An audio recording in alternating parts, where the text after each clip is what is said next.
Imagine a moment in your life when everything was perfect. You trusted the people around you. You felt safe. Maybe it was a friendship, a relationship, a job you loved. Maybe it was years of loyalty, of shared dreams, of unshakable bonds. And then it happened.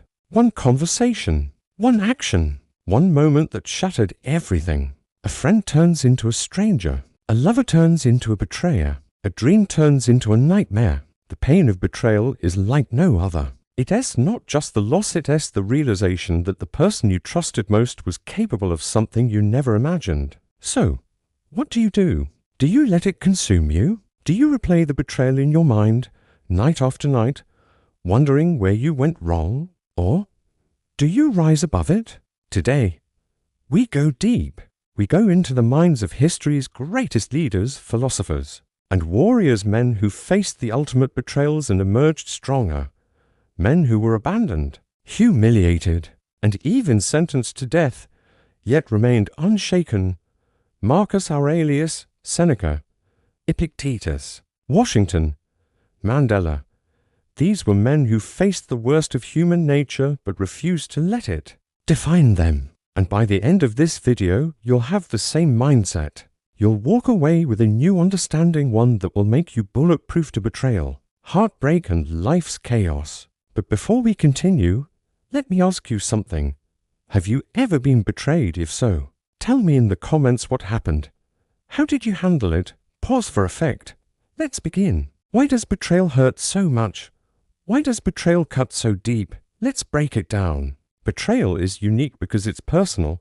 It's not just pain, it's the destruction of trust, the questioning of reality. The Stoics understood this pain well.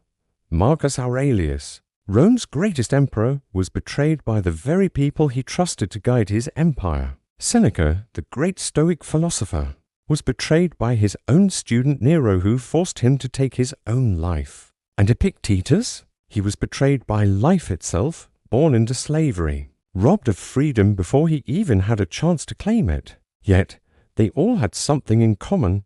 They didn't let betrayal define them. They didn't crumble.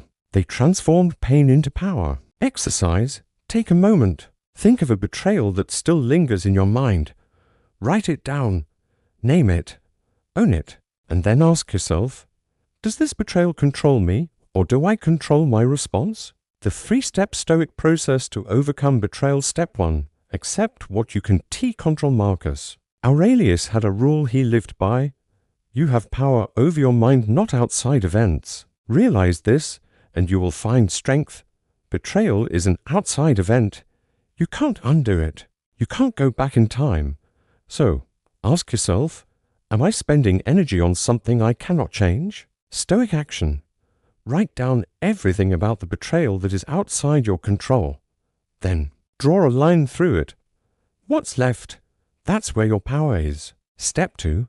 Reframe the betrayal as a test. Every great person has been betrayed, and every great person has used it as a test. Nelson Mandela spent 27 years in prison, betrayed by his own country. When he was released, he could have sought revenge. Instead, he chose peace. Why? Because he saw his suffering as preparation for the leader he was meant to become. Seneca, betrayed by Emperor Nero, didn't die with hatred in his heart. He met death with calm acceptance, proving that no one, not even an emperor, could take away his dignity. Stoic action. Ask yourself, what is this betrayal teaching me?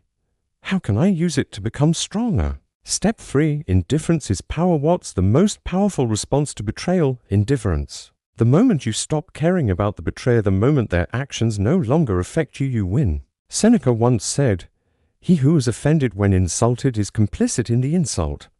Why? Because the moment you react, you give them power. Indifference is the ultimate Stoic weapon. The moment you stop reacting, the betrayer loses control over you. Stoic action. The next time someone tries to hurt you, don't react. Don't give them the satisfaction.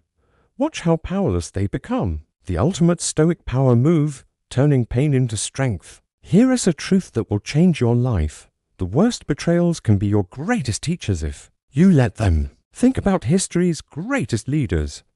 Washington, betrayed by Benedict Arnold. Lincoln, betrayed by those closest to him. Mandela imprisoned by his own people, Marcus Aurelius surrounded by backstabbers, yet none of them let betrayal consume them. They turned pain into power. They saw betrayal as the ultimate test, a test of character, of strength, of resilience. Exercise. What if you reframed your betrayal? Instead of seeing it as a wound, see it as a sharpening stone. How has it made you stronger? Drop your thoughts in the comments below. Now, here is my question for you. What is one Stoic principle you'll apply next time you face betrayal? Drop it in the comments. Let's learn from each other. If this message spoke to you, hit that like button. Not for me, but because spreading Stoic wisdom might help someone else going through betrayal right now. And if you're ready to transform your mind, subscribe. We're not just learning Stoicism, we're living it.